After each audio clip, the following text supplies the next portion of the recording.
Force HTV. Nellore జిల్లా కావలిలో సంచలన రాజకీయం నడుస్తోంది. టీడీపీ అభ్యర్థి దగ్గుమాటి వెంకట కృష్ణారెడ్డి అలియాస్ కావ్య కృష్ణారెడ్డి పార్టీ అధిష్టానానికి, నియోజకవర్గంలోని టీడీపీ శ్రేణులకు జలకిస్తున్నారు. ఎన్నికల్లో ఖర్చు చేయడానికి తన వద్ద డబ్బు లేదని ఆయన చేతులెత్తేశారని చెబుతున్నారు.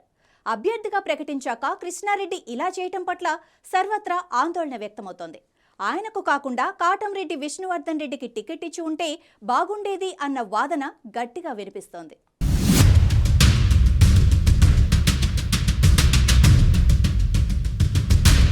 కావలి నియోజకవర్గంలో చివరిసారిగా 2009లో టీడీపీ విజయం సాధించింది. 2014, 2019 ఎన్నికల్లో ఓటమి ఎదురైంది. 2 సార్లు రామిరెడ్డి ప్రతాప్ కుమార్ రెడ్డి ఎమ్మెల్యేగా గెలిచారు. 2014లో బీద మస్తాన్రావు టీడీపీ తరపున పోటీ చేసి ఓడిపోయారు. 2019లో కాటంరెడ్డి విష్ణువర్ధన్ రెడ్డి పోటీ చేసి ఓడారు. అప్పటి వరకు కావలి బాధ్యతలు చూసిన బీద మస్తాన్రావు నెల్లూరు ఎంపీగా పోటీ చేసి ఓడిపోయారు. ఆ తర్వాత బీద మస్తాన్రావు వైఎస్ఆర్సీపీలోకి వెళ్లటంతో టీడీపీకి ఇన్ఛార్జి విషయంలో గందరగోళం జరిగింది. చివరికి కావ్య కృష్ణారెడ్డి వైపు మొగ్గు చూపారు. ఎన్నికల ఖర్చంతా పెట్టుకుంటానని చెప్పిన కృష్ణారెడ్డి తాజాగా ఎంపీ అభ్యర్థి వేమిరెడ్డిని కలిసి ఆర్థిక సహాయం విషయమై మాట్లాడారని తెలుస్తోంది. కృష్ణారెడ్డికి ముందు పసుపులేటి సుధాకర్, మాలేపాటి సుబ్బయ్య నాయుడు టీడీపీ నియోజకవర్గ ఇన్ఛార్జీలుగా పనిచేశారు.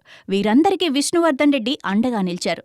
సాధారణ కాలేజీ లెక్చరర్గా ప్రయాణాన్ని ప్రారంభించిన కావ్య కృష్ణారెడ్డి నెల్లూరు జిల్లాలో క్వారీలు, క్రషర్లు, కాంక్రీట్ మిక్సర్లు పెట్టి రాజకీయ నాయకుడిగా మారారు.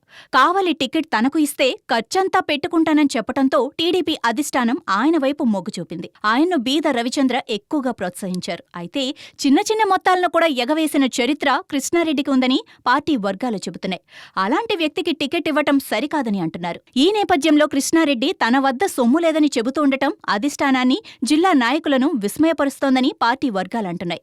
అసలు కృష్ణారెడ్డి మాట తీరే సరిగా ఉండదని చెబుతున్నాయి. అలాంటి వ్యక్తికి టికెట్ ఇచ్చి అధిష్టానం తప్పు చేసిందని అభిప్రాయపడుతున్నాయి. విష్ణువర్ధన్ రెడ్డికి టికెట్ ఇచ్చి ఉంటే కావలితో పాటు కొవ్వూరు నియోజకవర్గంలోనూ టీడీపీకి మేలు జరిగేదని అంటున్నారు.